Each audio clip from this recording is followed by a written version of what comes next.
তাহলে সুপ্রিয় শিক্ষার্থীরা, সরকারি এডওয়ার্ড কলেজ পাবনার পদার্থবিজ্ঞান বিভাগের পক্ষ থেকে রসায়ন এবং গণিত বিভাগের সদ্য প্রমোশন প্রাপ্ত দ্বিতীয় বর্ষের নন মেজর শিক্ষার্থীদের স্বাগত জানাচ্ছি পদার্থবিজ্ঞান 3 কোর্সের অনলাইন ক্লাসে।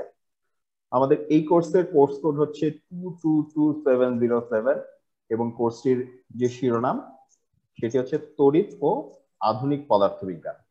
ঠিক আছে, প্রথমে আমার ক্লাসে যেটি করে থাকি, প্রথমেই আজকে আমরা আগে একটু দেখে নেব যে আজকের এই ক্লাসে আমাদের আলোচ্য সূচি কি কি আছে।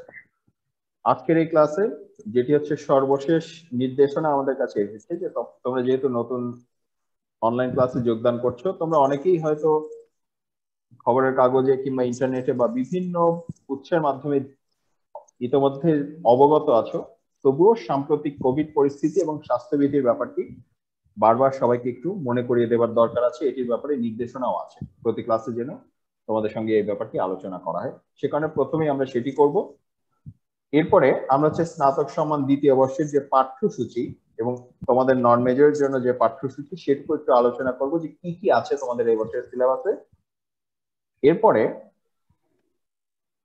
এই অনলাইন ক্লাসে আমরা যেই কোর্স সম্পর্কে আলোচনা করব অর্থাৎ পদার্থবিজ্ঞান 3 222707 যার কোর্স কোড, তার সিলেবাসে কি কি আছে সেটি নিয়ে আমরা একটু আলোচনা করব। এরপরে আমরা হচ্ছে এই যে ফিজিক্স 3 এর যে ক্লাস হবে, ক্লাস রুটিন যে তোমরা ইতিমধ্যে দেখেছো, তবুও সেটি আবার একটু মনে করিয়ে দেবো যে কবে এবং কখন আমাদের ক্লাস হবে। এরপরে আমাদের হচ্ছে মূল ক্লাস, অর্থাৎ আমরা আজকে প্রথম অধ্যায় যেটি শিরোনাম হচ্ছে চার্জ ও বস্তু, ইংরেজিতে লেখা আছে চার্জ অ্যান্ড ম্যাটার, প্রথম অধ্যায় সম্পর্কে আমরা একটু সংক্ষিপ্ত আলোচনা করব। সবশেষে যেটি তোমাদের অনেকেরই প্রশ্ন, তোমরা যেহেতু প্রথমবারের মতো অনলাইন ক্লাসে যোগদান করলে, তোমরা যেহেতু প্রথমবারের মতো অনলাইন ক্লাসের মাধ্যমে এই পরিবর্তিত পরিস্থিতিতে, কোভিড পরবর্তী পরিস্থিতিতে, যেটিকে বলা হচ্ছে একটি বদলে যাওয়া পৃথিবী, এই বদলে যাওয়া পৃথিবীতে যেহেতু তোমরা প্রথমবারের মতো অনলাইন ক্লাসে যোগদান করছো, সে কারণে তোমাদের জন্য একটি নির্দেশনা থাকবে যে পরবর্তীতে এই অনলাইন ক্লাসগুলো তোমরা কোথায় কিভাবে খুঁজে পেতে পারো। ঠিক আছে, তাহলে আমরা ক্লাসটি শুরু করি। প্রথমেই হচ্ছে সাম্প্রতিক যে কোভিড পরিস্থিতি এবং স্বাস্থ্যবিধি সম্পর্কে খুবই ছোট্ট একটু আলোচনা। আমাদের একটু জেনে রাখা ভালো যে এই অনলাইনের যুগে আমাদের যেহেতু প্রচুর পরিমাণে ভুল তথ্য, প্রচুর পরিমাণ গুজবের ছড়াছড়ি আছে, এই কারণে যে কোনো তথ্যের জন্য আমরা সবসময় যোগাযোগ করবো হচ্ছে একেবারে আমাদের মূল উৎস যেটি সেখানে। এখন যেহেতু ওয়েবসাইটের যুগ, এখন যেহেতু ইন্টারনেটের যুগ, সঠিক তথ্য পাওয়াটা একটু কষ্ট করলে কিন্তু খুব কঠিন কিছু নয়, খালি শুধুমাত্র সদিচ্ছার ব্যাপার যে তুমি সঠিক জায়গাটি খোঁজ করছো কিনা। এই যে তথ্যগুলো, এই তথ্যগুলো নেওয়া হচ্ছে corona.gov.bd, এটি হচ্ছে করোনা বিষয়ক অর্থাৎ কোভিড-19 বিষয়ক একমাত্র অফিসিয়াল ওয়েবসাইট। ঠিক আছে, এখানে দেখতে পাচ্ছ এটি কিন্তু নিয়মিত আপডেট করা হয়। আমি যেই ছবিটি নিয়েছি সেটি হচ্ছে সর্বশেষ 27 তারিখ অর্থাৎ গতকাল রাত 11টায় এটি হচ্ছে আপডেট করা হয়েছে, অর্থাৎ এটি হচ্ছে এই মুহূর্তের সবচেয়ে আপডেটকৃত তথ্য। ঠিক আছে, এখানে কিন্তু দেখো গত 24 ঘন্টার আক্রান্তের সংখ্যা, মৃতের সংখ্যা, সুস্থের সংখ্যা এবং পরীক্ষার সংখ্যা সবকিছুই দেখানো হয়েছে। এখন এমন সাদামাটা তথ্য দেখে অনেক সময় বোঝা যায় না, এরপরে আরেকটি অংশ আছে এই ওয়েবসাইটেই পাওয়া যায়, সেটি হচ্ছে তোমরা যেহেতু সবাই রসায়নে কিংবা গণিতে স্নাতক বর্ষের শিক্ষার্থী, স্নাতক শ্রেণীর শিক্ষার্থী, তোমরা সবাই গ্রাফের সঙ্গে পরিচিত। দেখো এখানে কিন্তু যে গ্রাফটি দেখলে এটি হচ্ছে সবচেয়ে ভয়াবহ গ্রাফ। এখানে কিন্তু বোঝা যাচ্ছে যে গ্রাফের এই অংশটি দেখো, এটি 23 তারিখের গ্রাফ, এটি 24 তারিখের, এটি 25 তারিখের, 26 তারিখ এবং 27 তারিখ, এবং আমরা কিন্তু খুব পরিষ্কার বুঝতে পারছি যে মৃত্যুর যে হারটি সেটি প্রতিদিনই প্রায় একই হারে বৃদ্ধি পাচ্ছে। ঠিক আছে, এটি কোনো ছেলে খেলার কথা নয়, কোভিড কোনো ছেলে খেলার বিষয় নয়। এই যে প্রতিদিন যারা আমাদের কাছ থেকে হারিয়ে যাচ্ছেন তারা কিন্তু আমাদেরই কোনো না কোনো পরিবারের সদস্য। আজকে তোমার পরিবারের কেউ আল্লাহর রহমতে সুস্থ আছেন, কালকেও যে তিনি সুস্থ থাকবেন এই এই গ্যারান্টি আমরা কেউ দিতে পারি না। আল্লাহর রহমতে আমাদের এই যে কোভিড এর যে পরিস্থিতি, সেটি থেকে সুস্থ থাকা খুবই সহজ কিছু পদ্ধতি আমরা একটু কষ্ট করে যদি মেনে চলি, কোভিড এর জন্য কিন্তু খুব কঠিন কোনো স্বাস্থ্যবিধি মানতে হয় না, খুব ভয়াবহ কোনো ওষুধের প্রয়োজন হয় না, খুব দামি কোনো কিছুর প্রয়োজন হয়। আমাদের হাতের কাছে যা যা আছে সেগুলো ব্যবহার করে আমরা মোটামুটি কোভিড এর থেকে ন্যূনতম যেটুকু আমাদের করবার সেটুকু করতে পারি। তাহলে আমরা একটু দেখে আসি যে আমাদের কেন কোভিড জিনিসটা এত ভয়াবহ। এখানে তোমরা একটি ছবি দেখতে পাচ্ছ, দেখো এই যে একজন থেকে কিন্তু ছড়াতে ছড়াতে এতখানি ছড়িয়ে গিয়েছিল। মাঝখানে আমরা কয়েকজন যদি একটু ধৈর্য ধরতাম, যে অকাজে বা যেখানে আমাদের না গেলেও চলে সেই কাজটি যদি আমরা একটু অ্যাভয়েড করতাম। আমরা ছবিটি আবার একটু দেখি, এই যে মাত্র 4 জন, এই যে এখানে একজন, এখানে একজন, এখানে একজন এবং এই যে এখানে একজন, এই 4 জনের কারণে কিন্তু দেখো এই যে ছড়ানোর হারটি অর্ধেকেরও কম হয়ে গেল। অর্থাৎ দেখো কোভিড এর মূল ভয়াবহতা হচ্ছে তার যে ছড়ানোর ক্ষমতা সেটিতে, ঠিক আছে। এটি এত দ্রুত ছড়িয়ে যায়, এত বেশি পরিমাণে ছড়িয়ে যায়, এটি যদি একবার ছড়িয়ে পড়ে দুনিয়ার কোনো স্বাস্থ্য ব্যবস্থার পক্ষে এত মানুষকে একই সময়ে চিকিৎসা দেওয়া সম্ভব নয়, এটি অসম্ভব, কোনো দেশ পারেনি। কিন্তু যেটা করা যায় যে আমরা যদি একটু সচেতন হই, অন্তত যতদিন সবাই ভ্যাকসিনেটেড না হচ্ছি, আমাদের পক্ষে একটাই করার আছে। এই যে এখানে ছবিতে তোমরা গ্রাফ চিত্রটিতে যা দেখলে, অ্যানিমেশনে যেটি দেখলে, যে মাঝখানে আমাদের যাদের কোনো কাজ নেই, তোমার জরুরি কাজ তো মানুষের থাকেই, তোমার ওষুধ কিনতে যেতে হবে তুমি অবশ্যই যাবে, তোমার বাজার করতে হবে তুমি অবশ্যই যাবে, তোমার ডাক্তারের কাছে যেতে হবে তুমি অবশ্যই যাবে। এগুলো লাক্সারি না, এগুলো প্রয়োজন, নিত্য প্রয়োজন, ঠিক আছে। কিন্তু এর বাইরেও অনেক কাজ থাকে, বন্ধু বান্ধবের সাথে আড্ডা দিতে হবে, চা খেতে চায়ের দোকানে যেতে হবে, একটু দেখে আসি কি হয়, ঘুরে আসি, যাওয়ার জন্য পা চুলকাচ্ছে। এই পরের অংশগুলো বাবা কাজের কোনো যাওয়া না, এগুলো কোনো দরকারি কাজ না, এগুলো এমন কিছু কাজ না যে একবেলা চায়ের দোকানে গিয়ে চা না খেলে তোমার জীবন চলে যাবে। এগুলো একটু পরে যাও, ঠিক আছে। একান্ত প্রয়োজনীয় কাজ ছাড়া দয়া করে কেউ এখন বের হয়ে না। তোমরা হয়তো গত কয়েকদিনে টের পাচ্ছ, অন্যান্য সময়ের চাইতে আমাদের কিন্তু প্রচুর পরিমাণে শোক সংবাদ। এখন আমায় অন্তত গত এক সপ্তাহে আমার ঘুম ভাঙছে একটি শোক সংবাদ এই মাইকিং শুনে, ঘুমাতে যাচ্ছিও একটি শোক সংবাদ এই মাইকিং শুনে। আল্লাহর ওয়াস্তে এই শোক সংবাদ যেন আমাদের পরিবারের কারোর জন্য দিতে না হয়। যখন আসবে মৃত্যু, এটাকে আমরা দূরে ঠেলতে পারবো না, যখন আসবে সেটি অবধারিত বিষয়, অনিবার্য বিষয়, অবশ্যই আসবে। কিন্তু সেধে গাড়ির তলে পড়বার মতো করে আমরা যেন কেউ সেধে কোভিডে আক্রান্ত না হই। এখানে তোমরা স্ক্রিনে যেটি দেখতে পাচ্ছ, খুব সহজ কিছু কাজ কি করতে হবে, একটু হাতটি পরিষ্কার রাখতে হবে, সেটি সাবানের মাধ্যমে হতে পারে, স্যানিটাইজারের মাধ্যমে হতে পারে। সাবান আমাদের কাছে খুব অপরিচিত কোনো বস্তু না, খুব দামি কোনো বস্তু না, দুষ্প্রাপ্য কোনো বস্তু না। অতএব এইটুকু একটু নিজেও মানতে হবে। এবং তোমরা যেহেতু এখন বিশ্ববিদ্যালয়ের ছাত্র, দেখো তোমরা কিন্তু ভর্তি হয়েছো এডওয়ার্ড কলেজে, ক্লাস করছো এডওয়ার্ড কলেজের মাধ্যমে, কিন্তু তোমাদের মূল রেজিস্ট্রেশন কিন্তু এডওয়ার্ড কলেজে না, তোমাদের মূল রেজিস্ট্রেশন কোথায়, জাতীয় বিশ্ববিদ্যালয়। অর্থাৎ তোমরা কিন্তু আসলে জাতীয় বিশ্ববিদ্যালয়ের শিক্ষার্থী। একজন বিশ্ববিদ্যালয় লেভেলের শিক্ষার্থী কিন্তু খালি নিজের প্রতি না, নিজের প্রতি দায়িত্ব আছে, নিজের পরিবারের প্রতি দায়িত্ব আছে, বন্ধু বান্ধবের প্রতি দায়িত্ব আছে, সমাজের প্রতিও দায়িত্ব আছে। তোমরা যেহেতু শিক্ষিত জনগণের অংশ, তোমাদের কথাবার্তা কিন্তু জনসাধারণের কাছেও বিশেষ গুরুত্ব বহন করে। সে কারণে যেহেতু তোমরা শিক্ষা লাভ করছো, এবং শুধু শিক্ষা না, বাংলাদেশে বিদ্যমান শিক্ষা ব্যবস্থার সবচেয়ে উচ্চতম ধাপে তোমরা অবস্থান করছো, তোমাদের দায়িত্বটিও কিন্তু অন্য সবার চেয়ে অনেক বেশি, ঠিক আছে। শিক্ষার একটি দায় আছে, সেই দায়টি হচ্ছে তোমাদের আশেপাশে যারা বুঝবে না তাদের বোঝানোর একটি দায় তোমাদেরও আছে, ঠিক আছে। সে কারণে এই তথ্যগুলো আমরা জানি, এই তথ্যগুলো হাজারবার বলা হয়েছে, কিন্তু আরো হাজারবার বলতে হবে, কারণ তথ্যগুলি গুরুত্বপূর্ণ, ঠিক আছে। গুরুত্বপূর্ণ তথ্য 1000 বার বললে, 1,00,000 বার বললেও খারাপ কিছু হয় না। তোমাদের একটু মনে করিয়ে দেই, আমরা যখন ছোট ছিলাম তখন পত্রিকায় কিংবা টেলিভিশনে নিয়মিত যেই বিজ্ঞাপনগুলো দেখাতো সেগুলো ছিল হচ্ছে ডায়রিয়া সংক্রান্ত, সেগুলো হচ্ছে স্যালাইন বানানো সংক্রান্ত। এখন তোমাদের কাছে ব্যাপারটি হাস্যকর মনে হতে পারে, কিন্তু 20 বা 30 বছর আগে স্যালাইন সম্পর্কে মানুষের কোনো ধারণা ছিল না।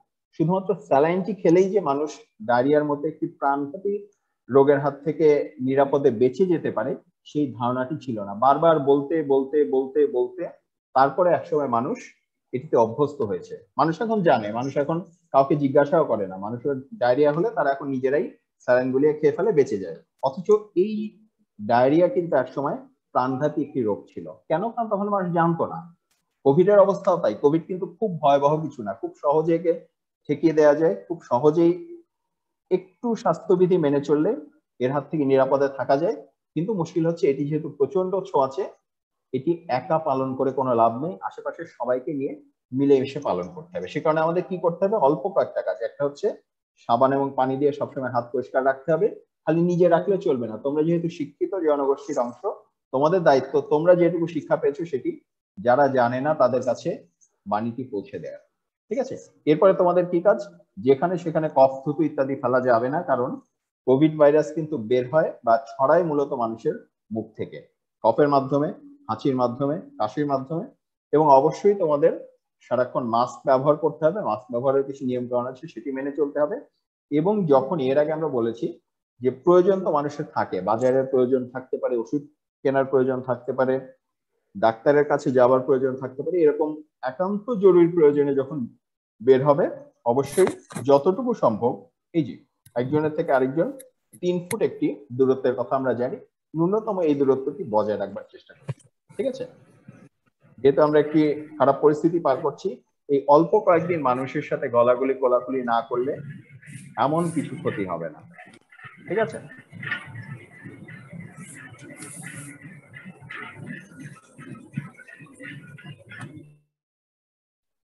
আচ্ছা তাহলে প্রিয় শিক্ষার্থীরা, এবারে এখন আসো আমরা হচ্ছে আমাদের ক্লাসের মূল অংশে প্রবেশ করি। এখানে আমরা কি পড়তে যাচ্ছি, আমরা হচ্ছে স্নাতক সম্মান দ্বিতীয় বর্ষের পাঠ্যসূচিটি প্রথমে একটু দেখে নেবো। তোমাদের নন মেজর পাঠ্যসূচি দেখো, তোমাদের পাঠ্যসূচিতে এই বছরে ফিজিক্সের 2টি কোর্স আছে। প্রথম কোর্সটি হচ্ছে 222707 ফিজিক্স 3, যার শিরোনাম হচ্ছে ইলেকট্রিসিটি অ্যান্ড মডার্ন ফিজিক্স। আরেকটি পত্র কোড হচ্ছে 222708 ফিজিক্স 4, যার শিরোনাম হচ্ছে ফিজিক্স প্র্যাকটিক্যাল। আমরা যেহেতু এই মুহূর্তে অনলাইন ক্লাসে আছি, এই মুহূর্তে প্র্যাকটিক্যাল নিয়ে আমরা আলোচনা করছি না, আমরা হচ্ছে যেটি তাত্ত্বিক কোর্স অর্থাৎ physics 3 electricity and modern physics, যার কোর্স কোড হচ্ছে 222707, সেটি নিয়ে মূলত এই অনলাইন ক্লাসে আলোচনা করব। ঠিক আছে, এখন এখানে তোমরা দেখতে পাচ্ছ যে ইলেকট্রিসিটি অ্যান্ড মডার্ন ফিজিক্স কিন্তু খুব বেশ বড় একটি সিলেবাস। এটিতে মূলত 2টি অংশ, একটি অংশ হচ্ছে ইলেকট্রিসিটি, আরেকটি অংশ হচ্ছে মডার্ন ফিজিক্স। ঠিক আছে, মোটামুটি আমরা যদি মোটা দাগে ভাগ করি, এই অংশটুকু হচ্ছে ইলেকট্রিসিটি সংক্রান্ত, অর্থাৎ প্রথম প্রায় 11 বা 12 অধ্যায়, এবং পরের 13 থেকে 17 যে অধ্যায়, সেই অধ্যায়গুলো হচ্ছে মডার্ন ফিজিক্স সংক্রান্ত। এখন এই সিলেবাসটি যেহেতু অনেক বড়, সে কারণে আমরা দুজন মিলে, অর্থাৎ আমরা দুজন শিক্ষক এটি পড়াবো ভাগ করে। যেহেতু ইলেকট্রিসিটি এবং মডার্ন ফিজিক্সের অংশটি সমান সমান নয়, সে কারণে আমরা সিলেবাসটি এখানে মোটামুটি অর্ধেক ভাগ করে নিয়েছি। অর্থাৎ প্রথম 9 অধ্যায়, এখানে তোমরা দেখতে পাচ্ছ মোট 17টি অধ্যায় রয়েছে। 17টি অধ্যায়ের মধ্যে প্রথম 9টি অধ্যায় আমি পড়াবো, এবং 10ম অধ্যায় থেকে সপ্তদশ অধ্যায় মাজেদা খাতুন ম্যাডাম পড়াবেন। ঠিক আছে, তোমাদের রুটিনেও তোমরা দেখেছো তোমাদের জন্য প্রতি সপ্তাহে 2টি ক্লাস বরাদ্দ আছে, একটি হচ্ছে বুধবারে, আরেকটি হচ্ছে বৃহস্পতিবারে। আমরা রুটিনটি আবার দেখে নেব। তাহলে এই যে পদার্থবিজ্ঞান 3 অর্থাৎ 222707 কোর্সের যে সিলেবাস অর্থাৎ পাঠ্যসূচি, এবারে আমরা হচ্ছে আমার অংশটুকু একটু দেখে নিই। এখানে কি আছে, এখানে আমরা হচ্ছে প্রথম 1 থেকে 9 অধ্যায় পর্যন্ত পড়বো। অর্থাৎ প্রথম অধ্যায় আছে চার্জ এন্ড ম্যাটার, দ্বিতীয় অধ্যায় আছে দ্য ইলেকট্রোস্ট্যাটিক ফিল্ড, এরপরে আছে দ্য ইলেকট্রোস্ট্যাটিক পটেনশিয়াল, এরপরে তোমরা পড়বে ফ্লাক্স অফ ইলেকট্রোস্ট্যাটিক ফিল্ড। পঞ্চম অধ্যায়ে গিয়ে আমরা পড়বো ক্যাপাসিটর এন্ড ডাইইলেকট্রিক্স। ষষ্ঠ অধ্যায়ে গিয়ে আমাদের পরিচয় হবে ইলেকট্রিক কারেন্ট অর্থাৎ ডিসি কারেন্টের সাথে। সপ্তম অধ্যায়ে আমরা পড়বো দ্য ম্যাগনেটিক ফিল্ড। অষ্টম অধ্যায়ে ইলেকট্রোম্যাগনেটিক ইন্ডাকশন, এবং নবম অধ্যায়ে গিয়ে ম্যাগনেটিক প্রপার্টিজ অফ ম্যাটার। এখানে ইংরেজি সিলেবাস দেখে ভয় পাওয়ার কোনো কারণ নেই। জাতীয় বিশ্ববিদ্যালয়ের জন্য তোমাদের সিলেবাস অনুসারে লেখা প্রচুর পরিমাণে বাংলা বই আমাদের হাতে আছে। আমাদের শ্রদ্ধেয় মুকসুদ আলী স্যারের বই আছে, আমাদের আমির হোসেন এবং ইসাক স্যারের বই আছে, সাইদুজ্জামান স্যারের বই আছে, এমন বহু প্রকাশনীর একাধিক যথেষ্ট মানসম্পন্ন বই আমাদের আছে। তবে তোমাদের সবার কাছে অনুরোধ থাকবে যে তোমরা অবশ্যই কোনো একটি মানসম্পন্ন বই পড়বে। ঠিক আছে, অনেক সময় দেখা যায় যে অল ইন ওয়ান নামে কিছু পাওয়া যায়, দিগদর্শন গাইড নামে পাওয়া যায়, গত বছরের quick service, launch service, ferry service, speedboat service, এরকম কিছু সার্ভিস পাওয়া যায়। তোমরা পড়ার সময় খুব আরামে পড়ো, পরীক্ষা দেওয়ার পরে এসে কান্নাকাটি করো, স্যার সবই তো দিয়েছিলাম, হইলো না কেন? হইলো না কেন বাবা? কারণ তুমি যা পড়েছো তার সবই ভুল ছিল। সে কারণে এই ভুলটি এড়ানোর জন্য, এটি তোমাদের প্রথম বর্ষেও বলেছি, যারা পড়বে অবশ্যই সরাসরি কোনো একটি বই সংগ্রহ করে বই থেকে পড়বে, আর আমাদের এই অনলাইন লেকচার তো থাকছে। ঠিক আছে, আচ্ছা এবারে আমরা হচ্ছে একটু ক্লাস রুটিনটি যদি দেখে নেই। ক্লাস রুটিনে কি আছে দেখো, তোমাদের জন্য এই যে 2N মানে হচ্ছে নন মেজর সেকেন্ড ইয়ার, তাহলে এই যে দেখো 2N এর ক্লাস কোথায় আছে, এই যে 2N এর ক্লাস এখানে একটি আছে, এখানে একটি আছে, অর্থাৎ এই যে 12টা 45 থেকে 1টা 25, কবে, বুধবার এবং বৃহস্পতিবার। তাহলে এই যে বুধবার 12টা 45-এ যে ক্লাসটি সেটি আমি নেব, এবং বৃহস্পতিবার 12টা 45-এ যে ক্লাসটি সেটি মাজেদা খাতুন ম্যাডাম নেবেন। ঠিক আছে, এই দুজনের ক্লাসই হবে আপাতত 222707, অর্থাৎ ফিজিক্স 3 কোর্সের উপরে। আমি প্রথম অংশ পড়াবো, ম্যাডাম দ্বিতীয় অংশ পড়াবেন। ঠিক আছে, সেখানে এই ক্লাস দুটি কিন্তু খেয়াল রাখো, এই ক্লাস দুটি কিন্তু অল্টারনেট ক্লাস নয়। ঠিক আছে, দুটি ক্লাস মিলিয়েই কিন্তু আমাদের মোট সিলেবাস, সে কারণে তোমাদের দুটি ক্লাসেই উপস্থিত থাকতে হবে। ঠিক আছে, আচ্ছা কিভাবে উপস্থিত থাকতে হবে সেটার জন্য এই যে এখানে দেখো রুটিনে কিন্তু আমাদের জুমের মিটিং আইডি দেওয়া আছে এবং পাসওয়ার্ড দেওয়া আছে। এর আগে তোমরা হয়তো অনেকেই দেখেছো, এর আগে আমি হচ্ছে ঈদের অবকাশ শুরু হবার আগে পরিচিতিমূলক একটি ক্লাস নিয়েছিলাম মেজর নন মেজর সবার জন্য। সেখানে কিন্তু বিস্তারিত আলোচনা করেছি যে কিভাবে আমরা এই জুম ক্লাসে অংশগ্রহণ করব। আর আজকে যারা এই জুম ক্লাসে অংশগ্রহণ করেছো তাদের তো আলাদা করে বলার কিছু নেই, তাদের কাছে একটাই অনুরোধ থাকবে, তোমার বন্ধু বান্ধব যারা আছে যারা হয়তো এখনো জানতে পারেনি কোনো কারণে, তাদের কাছে অবশ্যই জানিয়ে দেবে যে ফিজিক্সের ক্লাস হচ্ছে। এবং একই সঙ্গে যেহেতু জুমের প্ল্যাটফর্মটি অনেকের জন্যই নতুন, তোমাদের ব্যাচের জন্য এটি কিন্তু একেবারেই নতুন একটি অভিজ্ঞতা, সে কারণে যারা ইতিমধ্যে পারো, যারা ইতিমধ্যে জুমে যুক্ত হবার ব্যাপারে অভিজ্ঞতা লাভ করেছো, তোমাদের দায়িত্ব হচ্ছে তোমার বাকি বন্ধু বান্ধবদের সেটা শিখিয়ে দেয়া। ঠিক আছে, আচ্ছা তাহলে আমরা হচ্ছে সিলেবাস দেখলাম, রুটিন দেখলাম, এবারে আমরা হচ্ছে মূল যে একাডেমিক আলোচনা সেখানে ঢুকে যাই। এখানে কি হচ্ছে, আমরা প্রথম যে অধ্যায় আমরা সিলেবাস দেখেছি, প্রথম অধ্যায়ের যে শিরোনাম সেটি ছিল চার্জ অ্যান্ড ম্যাটার, বাংলায় যাকে বলা হয়েছে চার্জ এবং বস্তু। ঠিক আছে, তাহলে চার্জ এবং বস্তু নিয়ে কথা বলবার আগে আমরা একটু বিদ্যুৎ এবং চুম্বকত্ব এর একটু সংক্ষিপ্ত ইতিহাস দেখে আসি। এই ইতিহাস তো আমরা তোমাদের পরিচিত, এবং এটি কিন্তু শুরু হয়েছে অনেক আগে থেকে। কখন থেকে, এই যে খ্রিস্টপূর্ব 600 সাল থেকেই বিদ্যুৎ সম্পর্কে মানুষের বিভিন্ন রকম ধারণা ছিল।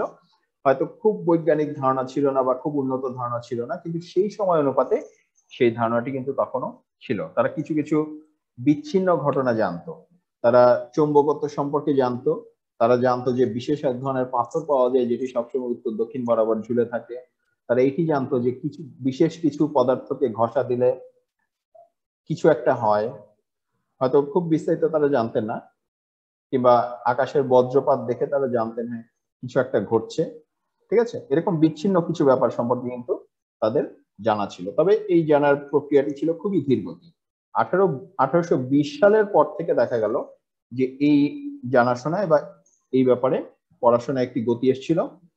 এখানে হ্যান্স ক্রিশ্চিয়ান ওয়েস্টের যিনি নামে একজন বিজ্ঞানী ছিলেন, তিনি প্রথম খেয়াল করলেন যে বিদ্যুৎ এবং চৌম্বকত্ব আসলে একই ঘটনারই এপিটোপিক, এদের মধ্যে একটি সম্পর্ক আছে। এগুলো আমরা পরবর্তী কোনো একটি ক্লাসে পড়ব। এরপরে মাইকেল ফ্যারাডের নাম তোমরা সকলেই জানো, মাইকেল ফ্যারাডে ছিলেন।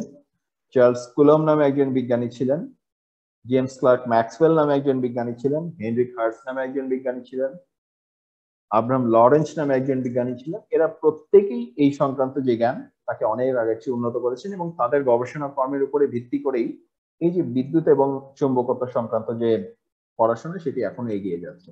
ঠিক আছে, এগুলো ধাপে ধাপে বিভিন্ন অধ্যায়ে এদের সম্পর্কে আমরা জানবো, এদের কাজ সম্পর্কে জানবো, সিলেবাসে আমাদের যা দেওয়া হয়েছে সেটুকু আমরা শিখবো। ঠিক আছে, তাহলে চার্জের একদম প্রাথমিক ধারণাটি নিয়ে যদি আমরা কথা বলি, এটি আসলে আমরা অনেক আগে থেকেই, আমি যদি ভুল করে না থাকি তবে সম্ভবত সপ্তম কিংবা অষ্টম শ্রেণীতেই এই সম্পর্কে প্রাথমিক ধারণা বিজ্ঞান বইতে পাবার কথা।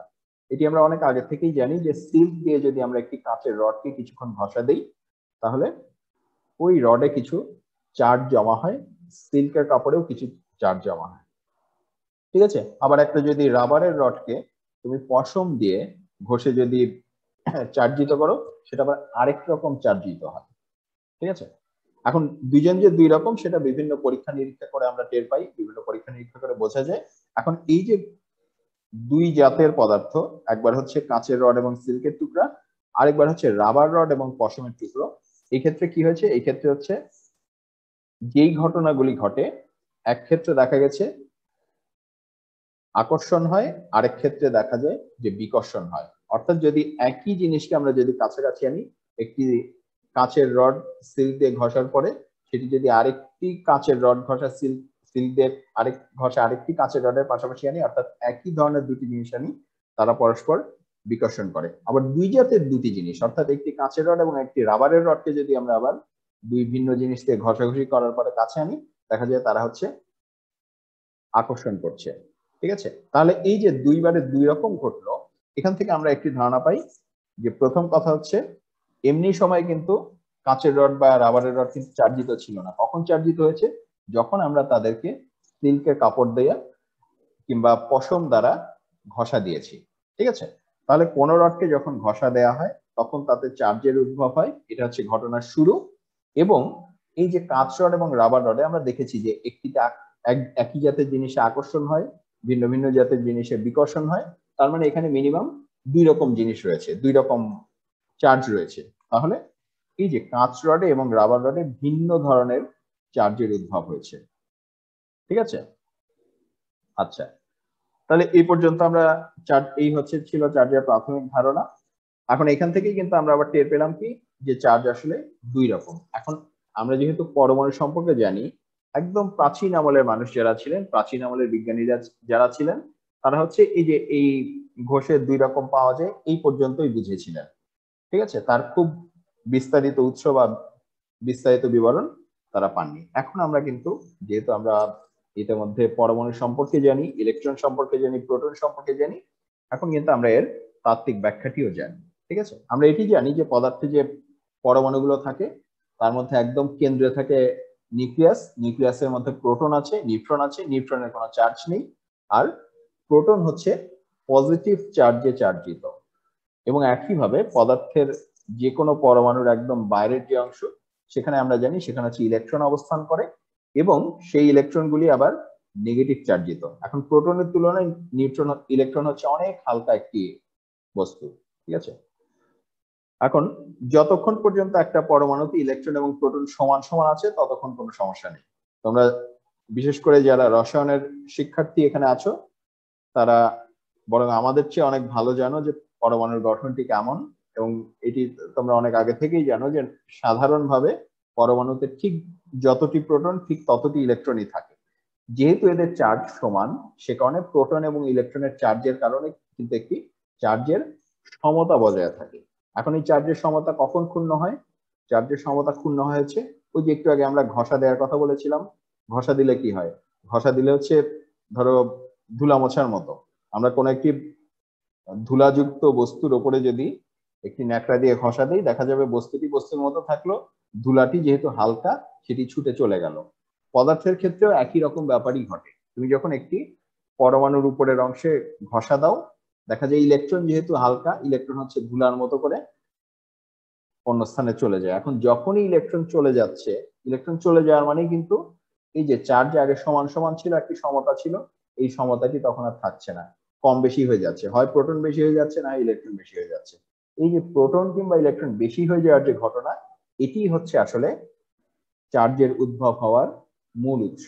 যখন কোন স্থানে ইলেকট্রন বেশি হয়ে যায় স্বাভাবিকের চেয়ে, তখন আমরা সেটিকে বলি নেগেটিভলি চার্জিত বা ঋণাত্মক চার্জে চার্জিত। আর যখন কোন স্থানে ইলেকট্রন স্বাভাবিক সংখ্যার চেয়ে কমে যায়, ইলেকট্রন স্বাভাবিকের সংখ্যার চেয়ে কমে যাওয়ার অর্থ আসলে সেখানে প্রোটনের সংখ্যা বেশি আছে, তখন সেটাকে আমরা বলি ধনাত্মক চার্জে চার্জিত। ঠিক আছে, তাহলে আমরা কি পেলাম? আমরা পেলাম হচ্ছে এখানে দুই রকম চার্জ আছে, এবং এটিও আমরা অনেকদিন ধরেই জানি যে সমজাতীয় চার্জ পরস্পরকে বিকর্ষণ করে, অর্থাৎ একটি নেগেটিভ এবং একটি নেগেটিভ পরস্পরকে বিকর্ষণ করে, কিংবা একটি পজিটিভ এবং পজিটিভ পরস্পরকে বিকর্ষণ করে। আর বিপরীত জাতীয় চার্জ আবার পরস্পরকে আকর্ষণ করে, অর্থাৎ একটি পজিটিভ এবং একটি নেগেটিভ চার্জ যদি পাশাপাশি থাকে তাদের মধ্যে যে বলটি ক্রিয়াশীল হবে সেটা হচ্ছে আকর্ষণ বল। আর একই রকম দুটি চার্জ, অর্থাৎ দুটি পজিটিভ বা দুটি নেগেটিভ যদি পাশাপাশি থেকে থাকে, তাদের মধ্যে যেটি কাজ করবে সেটি হচ্ছে বিকর্ষণ বল, সেটি দূরে সরে যাবে। ঠিক আছে, আচ্ছা, এখন চার্জের বিভিন্ন রকম ধর্ম রয়েছে, যার মধ্যে একটু আগে আমরা বলেছিলাম যে তড়িতের সাথে কিন্তু চৌম্বকত্ব একেবারে অঙ্গাঙ্গিভাবে জড়িত।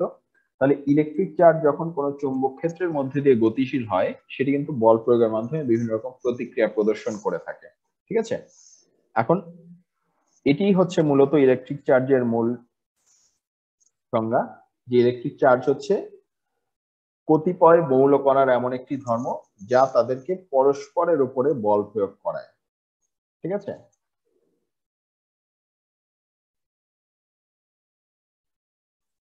এই যে ইলেকট্রিক চার্জ হচ্ছে কতিপয় মৌলিক কণার একটি ধর্ম।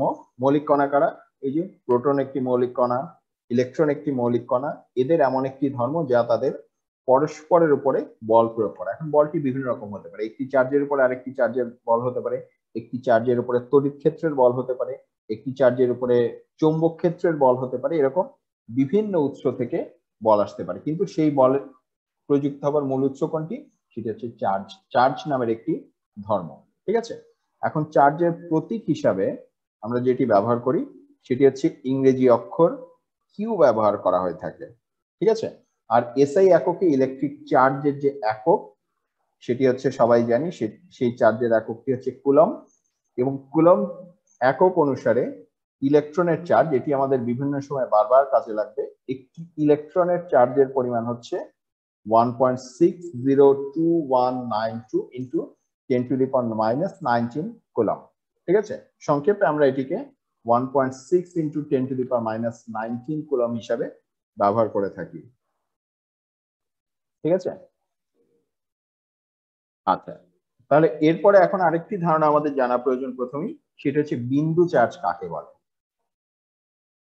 এখানে আমরা কি দেখতে পাচ্ছি? এখানে আমরা দেখতে পাচ্ছি যে চার্জিত বস্তু সমূহের আকার তাদের মধ্যবর্তী দূরত্বের তুলনায় যথেষ্ট ক্ষুদ্র হলে ওই চার্জিত বস্তু সমূহকে বিন্দু চার্জ বলে। ঠিক আছে, তাহলে কি হলো?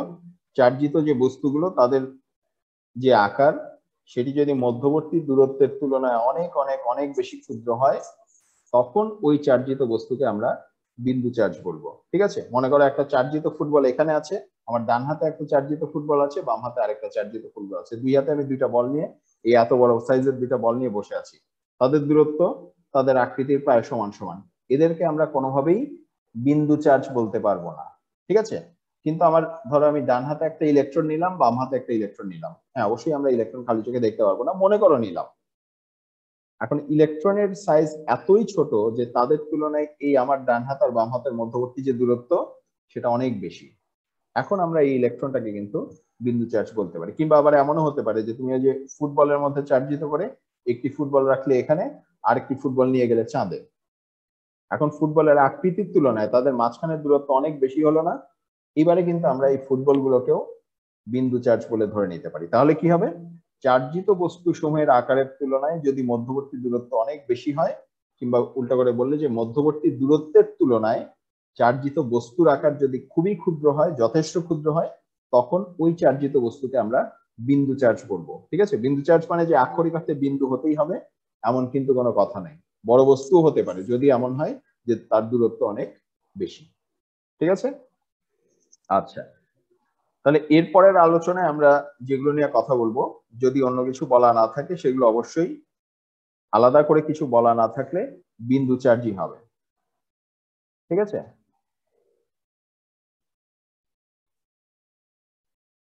আচ্ছা, এখন এরপরে আসা যাক হচ্ছে তড়িৎ পরিবাহী পদার্থ এবং অপরিবাহী পদার্থে। এই যে আমরা চার্জের কথা বললাম, এই আমাদের আশেপাশে বা আমাদের যে বিভিন্ন ধরনের পদার্থ আমরা পেয়ে থাকি, বিভিন্ন ধরনের বস্তু আমরা ব্যবহার করে থাকি, তার মধ্যে কিছু পদার্থ আছে যাদের মধ্যে দিয়ে এই চার্জ হচ্ছে পরিবাহিত হতে পারে। পরিবাহিত হতে পারে মানে কি?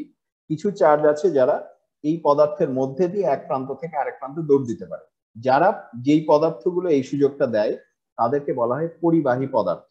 ঠিক আছে, পরিবাহী কথাটা তোমরা সম্ভবত এর আগেও শুনেছো, তাপের ক্ষেত্রে শোনার কথা, যে তাপ সুপরিবাহী পদার্থ বা তাপ কুপরিবাহী পদার্থ।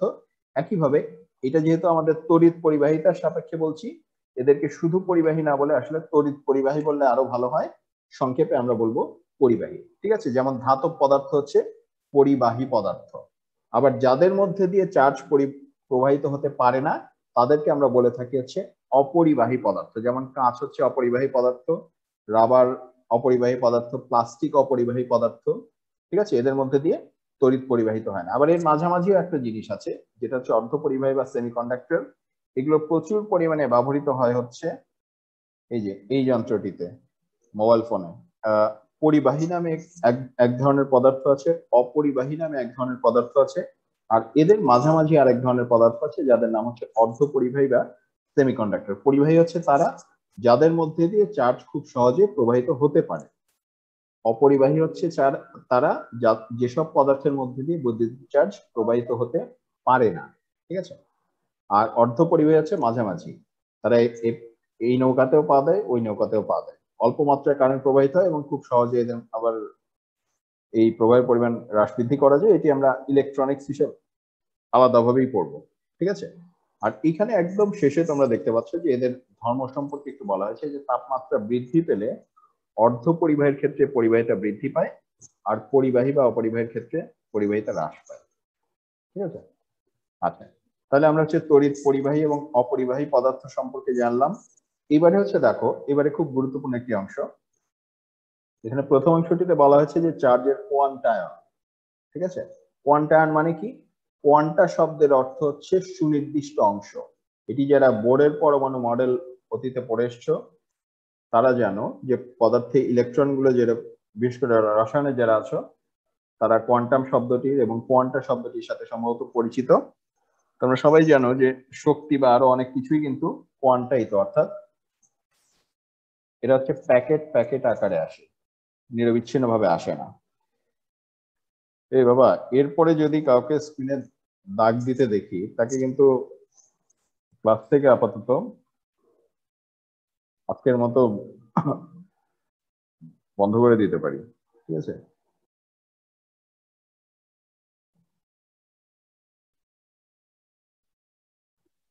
আচ্ছা, তাহলে কোথায় ছিলাম? তাহলে এখানে দেখো কোয়ান্টায়ন মানে হচ্ছে, যেমন চার্জের কথা বাদ দাও, এই যে মানুষ, মনে করো তোমার বাসায় কিছু মানুষ হচ্ছে দাওয়াত খেতে আসলেন, তুমি কাউকে দাওয়াত দিয়েছো কোন একটি অনুষ্ঠানের, অবশ্যই করোনার মধ্যে নয়, করোনার আগে কিংবা পরে, ঠিক আছে। এখন কাউকে দাওয়াত দেওয়া যাবে না, এখন পরিস্থিতি খারাপ। এখন যে কোনো কারণে তুমি যদি মানুষকে দাওয়াতের একটি তালিকা করতে যাও, তুমি কি হিসাব করবা? তুমি ফার্স্টে হিসাব করবা কাকে দিব, বড় চাচাকে দিব, অমুক চাচাকে দিব, অমুক খালাকে দিব, অমুক ভাইকে দিব, অমুক বন্ধুকে দিব, এরকম করে তুমি হচ্ছে ফার্স্টে তালিকা করবা যে সংক্ষেপে একে একে একে আমি দাওয়াত দিতে পারি। তুমি এত হিসাব করবা, তারপরে তুমি যেহেতু বাজার হাট করতে হবে, দাওয়াত দিলে তোমার খাওয়াতে হবে, সে কারণে তুমি প্রথমে কিন্তু মাথা হিসাব করবা যে কতজন আসতে পারে। তোমার নিশ্চয়ই একটা এস্টিমেট থাকবে, তোমার নিশ্চয়ই একটা হিসাব থাকবে যে আমি 20 জনের ব্যবস্থা করব কিংবা 25 জনের ব্যবস্থা করব বা 50 জনকে খাওয়াবো, ঠিক আছে। এখন তুমি যতজনকেই দাওয়াত দাও না কেন, তুমি তুমি তো মানুষ দাওয়াত দিচ্ছ, তাই না? এখন তুমি যখনই মানুষ দাওয়াত দিবা, হয় তুমি 5 জনকে দাওয়াত দিবা, না হয় 6 জনকে, না হয় 7 জনকে, না হয় 8 জনকে, না হয় 10 জনকে, তুমি কিন্তু আস্তে আস্তে মাথা গুনে দাওয়াত দিবা। তোমার পক্ষে কি বলা সম্ভব যে আমার বাসায় হচ্ছে 3.5 জনের দাওয়াত? তুমি কি বলতে পারবা যে আমি কালকে 2.25 জনকে খাইয়েছি? তোমার পক্ষে কি বলা সম্ভব যে আমার বাসায় হচ্ছে 1.25 জনের দাওয়াত? মানুষের কিন্তু কোনো ভগ্নাংশ হয় না, হয় দিলে পুরোটাই দিবা, না হলে দিবা না। একটা মানুষ এক ইউনিট, ঠিক আছে। তাহলে এই যে আমরা যে মানুষ যখন গুনি, আমাদের এই গোনার পদ্ধতিটি হচ্ছে কোয়ান্টাইত পদ্ধতি, আস্ত আস্ত, প্যাকেট প্যাকেট। একটা মানুষ মানে এক প্যাকেট। এখানে কিন্তু আধার ব্যাপার নাই, এখানে পনের ব্যাপার নাই, এখানে শোয়ার ব্যাপার নাই, এখানে সারের ব্যাপার নাই, ঠিক আছে।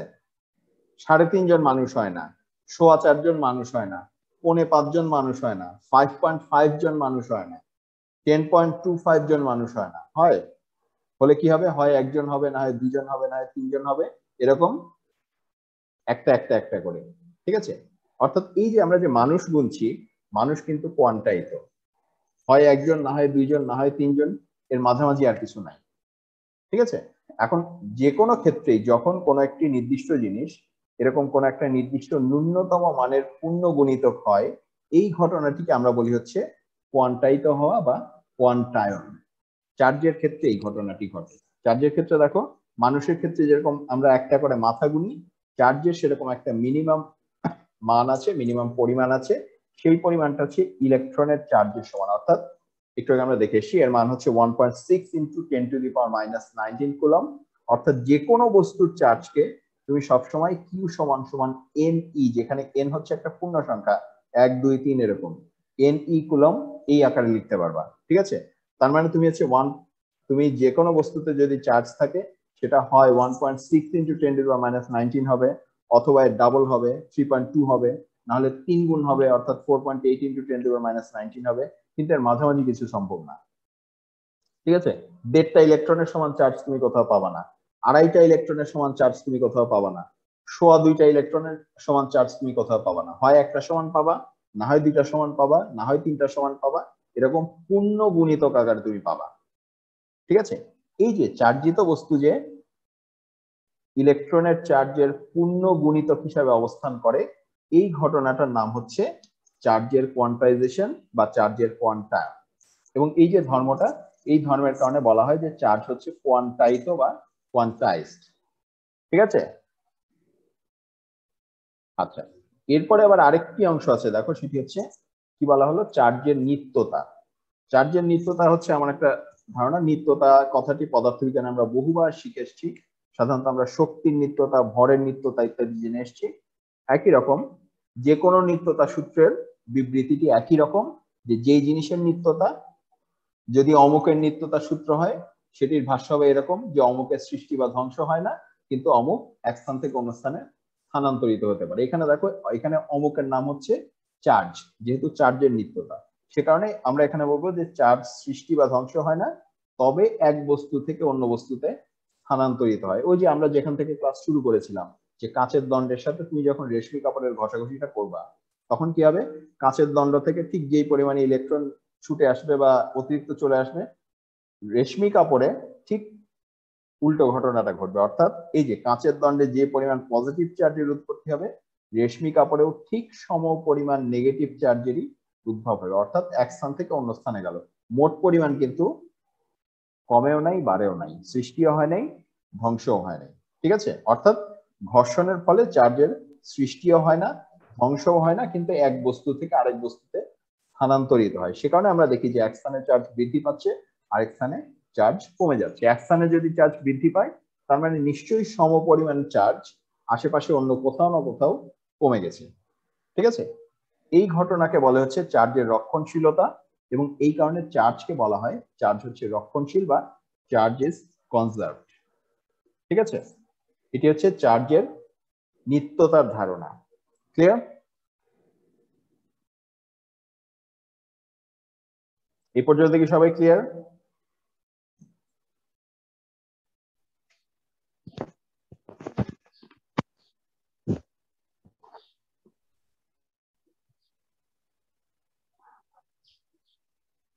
আচ্ছা, তাহলে আমরা হচ্ছে পরের অংশে চলে যাই।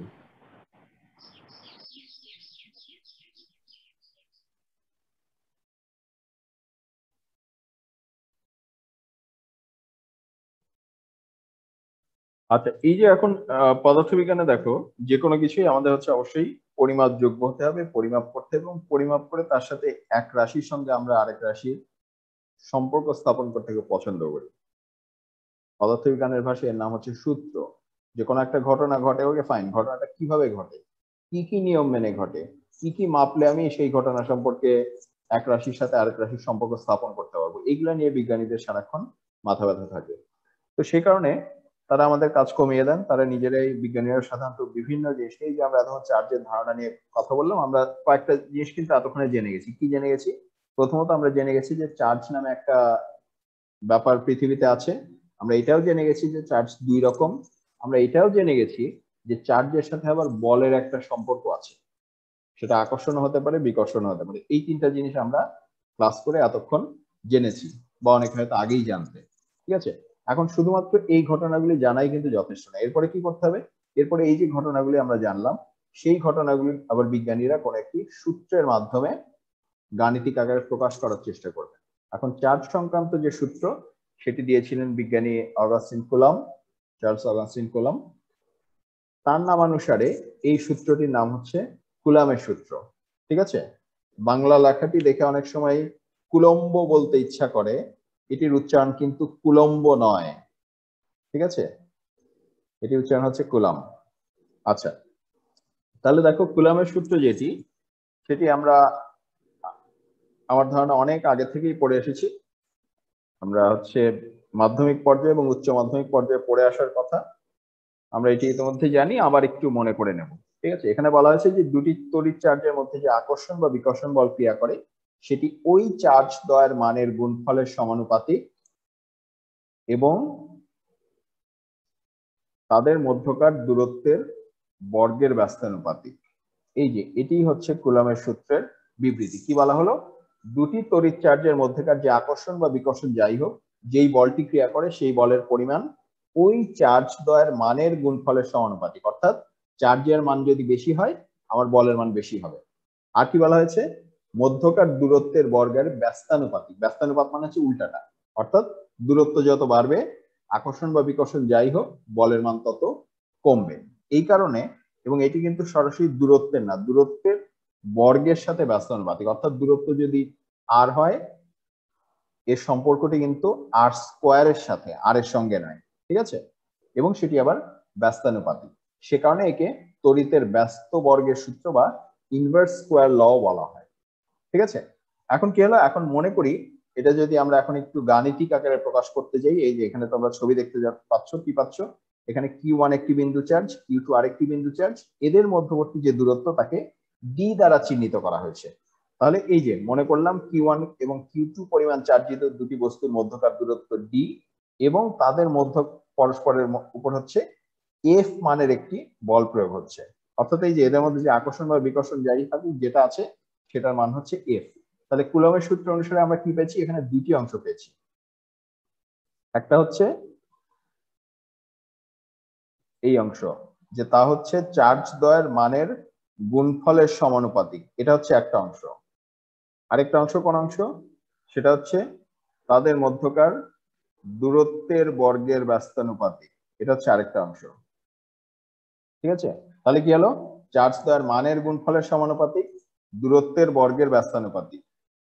এটা তো কথায় বললাম, এটাকে এখন যদি আমরা অঙ্কে লিখি তাহলে কি হবে? F proportional to Q1 Q2, এটা হচ্ছে প্রথম অংশ, এই যে মানের গুণফলের সমানুপাতিক। আর F proportional to 1/d square, এই যে এখানে আমরা বলেছি দূরত্ব হচ্ছে d দ্বারা প্রকাশিত। তাহলে F proportional to Q1 Q2 আর F proportional to 1/d square, এই দুইটা আলাদা জিনিসকে আমরা যদি এখন জোড়া দিয়ে এক লাইনে লিখি তাহলে আমরা কি পাবো? আমরা পাবো F is proportional to Q1 Q2 by d square. ঠিক আছে, এখন সমানুপাতিক একটি রাশিকে কিভাবে সমান চিহ্ন দ্বারা অর্থাৎ সমীকরণ আকারে প্রকাশ করতে হয় সেটি তোমরা সেই সুদূর ক্লাস 8 থেকে শিখে আসছো। এখানে নতুন করে কিছু বলার নাই, তোমরা সকলেই জানো যে সমানুপাতিক একটি সম্পর্ককে সমীকরণ আকারে প্রকাশ করতে আমাদের একটি সমানুপাতিক ধ্রুবকের প্রয়োজন হয়। এখানে আপাতত আমরা এটিকে ধরো কে দিয়ে প্রকাশ করলাম। তাহলে আমরা বলতে পারি যে কে যদি একটা সমানুপাতিক ধ্রুবক হয় তাহলে F সমান সমান K into Q1 Q2 by D square. ঠিক আছে, তাহলে এই যে আমরা পেলাম, কি পেলাম? এটাই হচ্ছে কুলম্বের সূত্রের গাণিতিক রূপ।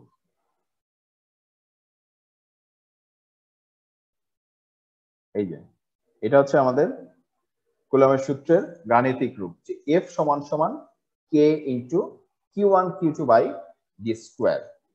ঠিক আছে এই পর্যন্ত? আচ্ছা, তাহলে আমরা একটু এই যে K এর মানটি সম্পর্কে একটু জেনে আসি। এমকেএস পদ্ধতিতে অর্থাৎ এসআই পদ্ধতিতে এটিকে এভাবে লেখা যায় যে F সমান সমান 1/4 pi epsilon naught Q1 Q2 by D square. তোমরা সম্ভবত এটির সঙ্গেও পরিচিত। এপসাইলন নট একটি বিশেষ ধ্রুবক যেটি হচ্ছে শূন্য মাধ্যমের তড়িৎ প্রবেশ্যতা।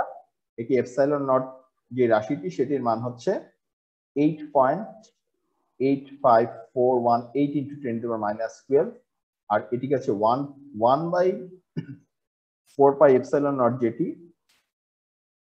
এই পুরো রাশিটির মান হিসাব করলে আমরা পাই 9 into 10 to the power 9 newton metre square per coulomb square. ঠিক আছে, এটির এককটি আমরা কোত্থেকে পেলাম? দেখো যে এখান থেকেই কিন্তু একক বের করা যায়। এই যে 1/4 পাই এপসাইলন নট কে তোমরা যদি এক পাশে রাখো তাহলে ডি স্কোয়ার এই পাশে চলে যাবে উপরে, এফ এর একক হচ্ছে নিউটন, তার সাথে ডি স্কোয়ার অর্থাৎ মিটার স্কোয়ার গুণ হলো, আর Q1 Q2 এদিকে উপরে ছিল, এই পাশে নিয়ে আসলে সেটা নিচে চলে আসবে অর্থাৎ পার কুলম্ব স্কোয়ার। ঠিক আছে, এই যে newton metre square per coulomb square, এটি হচ্ছে কে রাশিটির অর্থাৎ এই যে ধ্রুবক রাশিটির সেই রাশিটির একক। এটি কিন্তু মাত্রাবিহীন রাশি নয়। ঠিক আছে, এখন এই যে সমীকরণটি f সমান সমান 1/4 pi epsilon naught q1 q2 by d square, এখানে প্রথমেই আমাদের খেয়াল রাখতে হবে বাম পক্ষে যেটি আছে অর্থাৎ f দ্বারা আমরা কি প্রকাশ করেছি?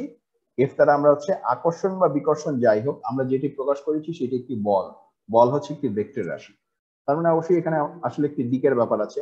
এখানে আমরা শুধুমাত্র মানটুকু নির্ণয় করেছি। তাহলে এটিকে যদি আমরা ভেক্টর আকারে লিখতে যাই, অর্থাৎ এই f কে যদি আমরা ভেক্টর f দ্বারা প্রকাশ করি, ডান পক্ষকেও কিন্তু আমাদের ভেক্টর আকারেই প্রকাশ করতে হবে। ডান পক্ষে যেহেতু আমরা মানটি ইতিমধ্যে পেয়েছি, মানের সঙ্গে একটি একক ভেক্টর যদি আমরা যুক্ত করে দিই তাহলেই কিন্তু সেটা ভেক্টর হয়ে গেল। ঠিক আছে, এই যে আমরা একটি একক ভেক্টর যোগ করে দিলাম, সেটি হচ্ছে n হ্যাট। এখন এটি তো আমরা প্রথম বর্ষে এবং উচ্চ মাধ্যমিক শ্রেণীতে পড়ে এসছো। একটি একক ভেক্টর পাওয়ার কি উপায়? একটি একক ভেক্টর পাওয়ার উপায় হচ্ছে কোন একটি ভেক্টরকে যদি আমরা তার মান দ্বারা ভাগ করি তাহলে আমরা সেই ভেক্টরের দিকে একটি একক ভেক্টর পাই।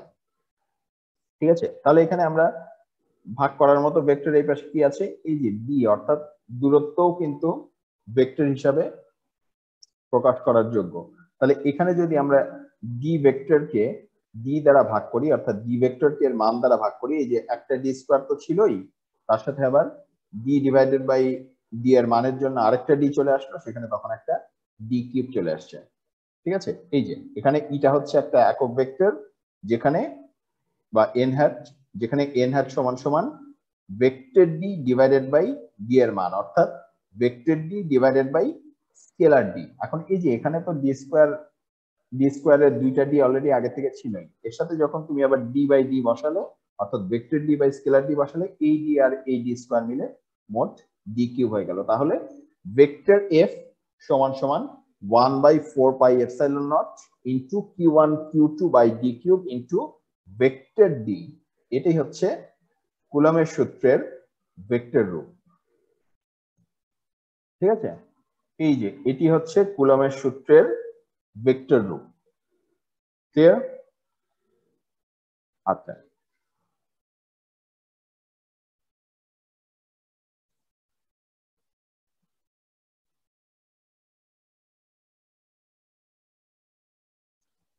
তাহলে প্রিয় শিক্ষার্থীরা, আমরা হচ্ছে এতক্ষণ কিছু তাত্ত্বিক আলোচনা করে এসেছি। আমরা কুলম্বের সূত্রটির গাণিতিক রূপ কেমন সেটা দেখে আসছি। এখন শুধুমাত্র তত্ত্ব আলোচনাই যথেষ্ট না, আমাদের মাঝে মধ্যে কোনো একটি তত্ত্বকে পাওয়ার পরে, কোনো একটি সূত্র পাওয়ার পরে সেটি আসলেই বুঝেছি কিনা সেটা বোঝার সবচেয়ে ভালো উপায় হচ্ছে কোনো একটি গাণিতিক সমস্যার সমাধান করা। তাহলে স্ক্রিনে তোমরা একটি গাণিতিক সমস্যা দেখতে পাচ্ছ। এখানে কি বলা হয়েছে? এখানে বলা হয়েছে একটি হিলিয়াম নিউক্লিয়াসে 1.5 × 10⁻15 মিটার দূরত্বে অবস্থিত দুটি প্রোটনের মধ্যকার বিকর্ষণ বলের মান নির্ণয় করো।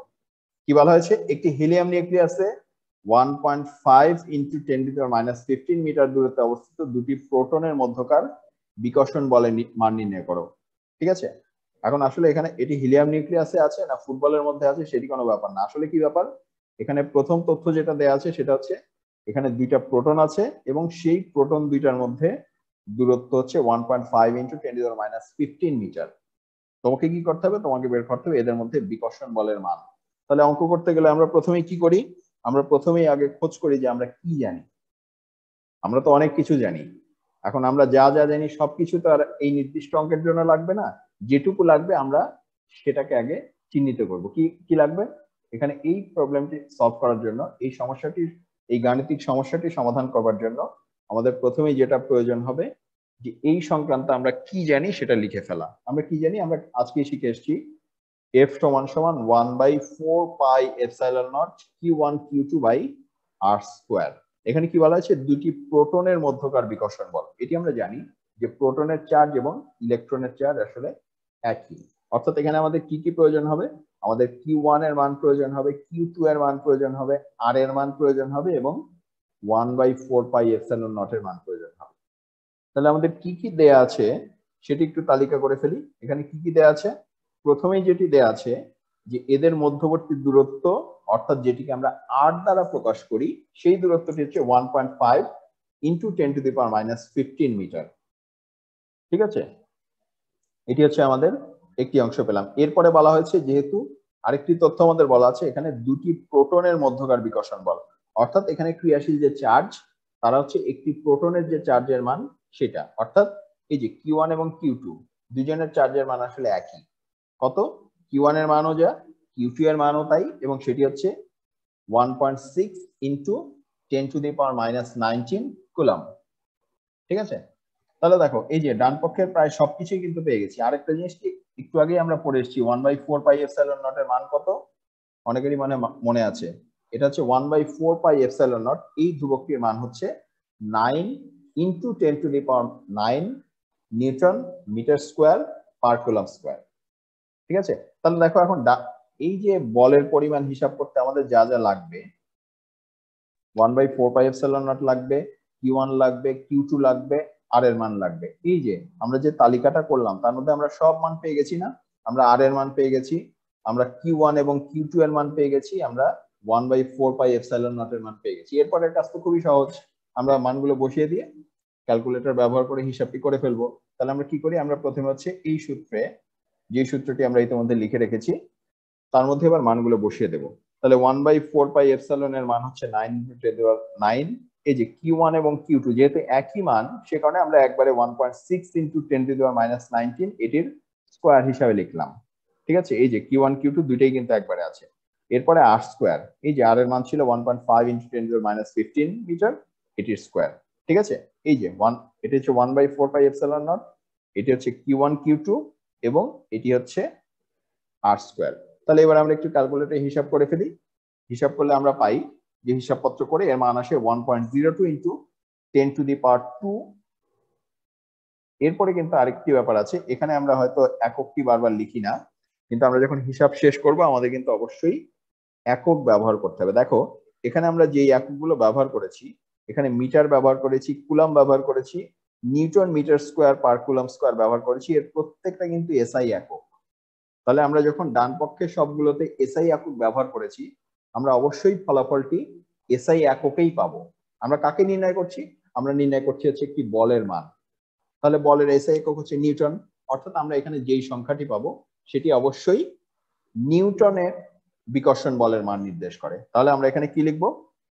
মান যেটি পেয়েছি তারপরে আমরা অবশ্যই এর সঙ্গে কিন্তু একক যুক্ত করব। যতক্ষণ আমরা একক যুক্ত রাশির, একক আছে এবং মাত্রা আছে এমন কোনো রাশির যতক্ষণ আমরা একক না বলছি ততক্ষণ কিন্তু আমাদের কাজ শেষ হয়নি। ঠিক আছে? তাহলে আমাদের ফলাফল হলো 1.02 ইন্টু 10⁻² নিউটন। তাহলে এবার আমরা উত্তর লিখে ফেলতে পারি যে এখানে বিকর্ষণ বলের মান 1.02 ইন্টু 10⁻² নিউটন। ঠিক আছে?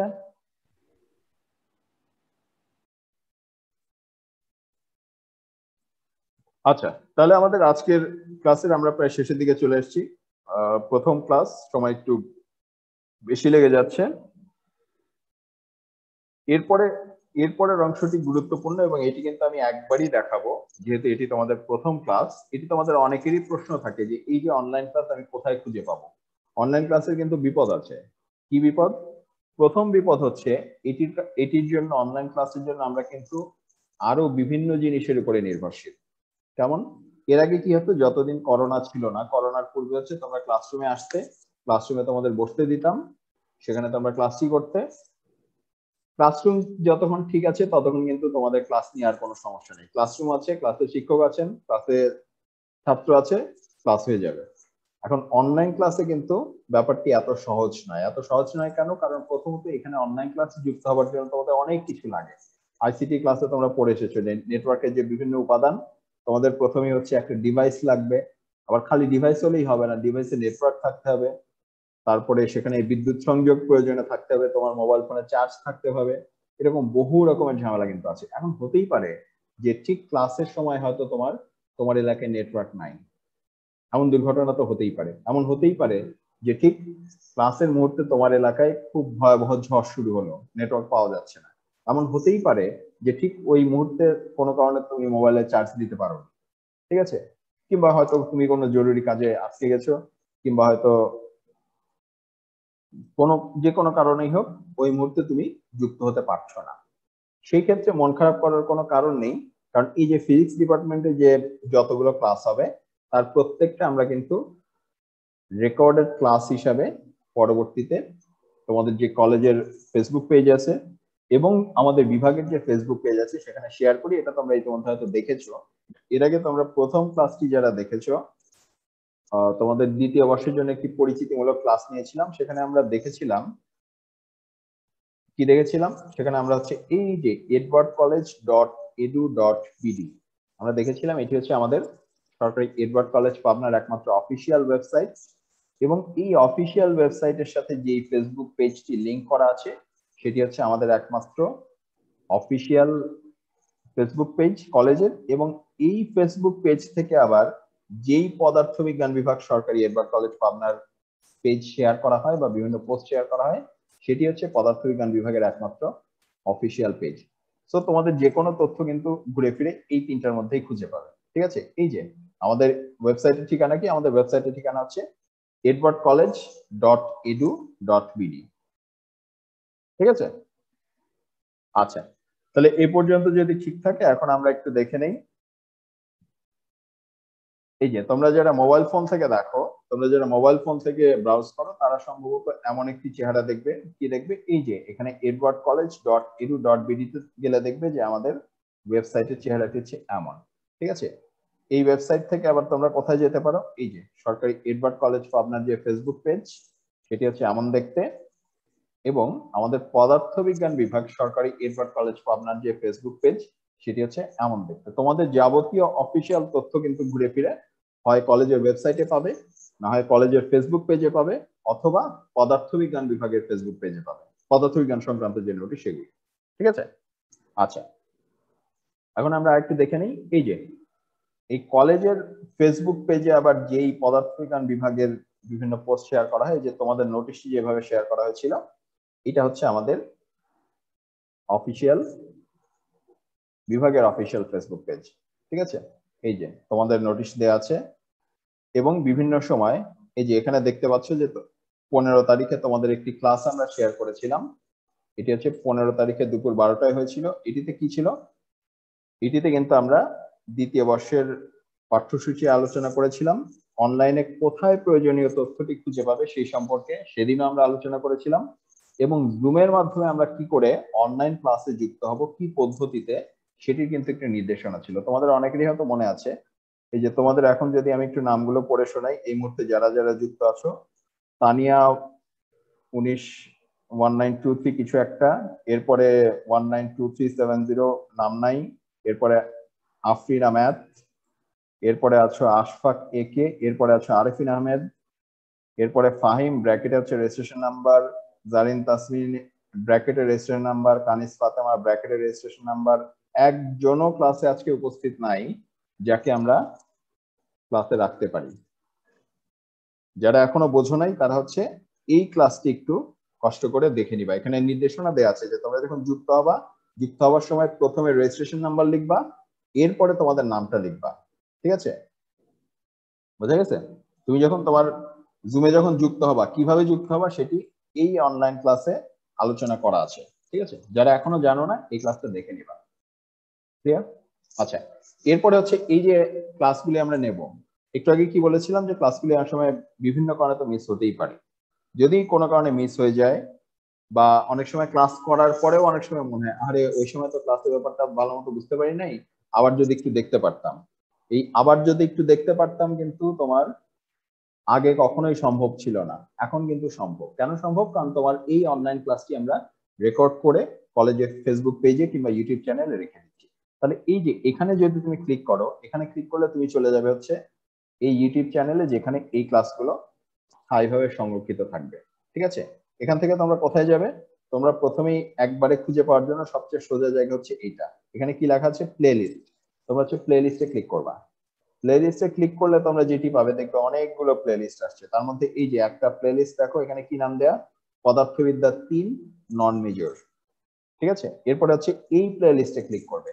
এই প্লে লিস্টে ক্লিক করলে এই প্লে লিস্টটি ওপেন হবে, অর্থাৎ শুধুমাত্র পদার্থবিদ্যা 3 নন মেজর এই কোর্সের যে ক্লাসগুলো আমি নেব সেগুলো কিন্তু সিরিয়ালি এর মধ্যে সংরক্ষিত থাকবে। ঠিক আছে, প্রতিটি ক্লাসের ভিডিও লেকচার এখানে থাকবে।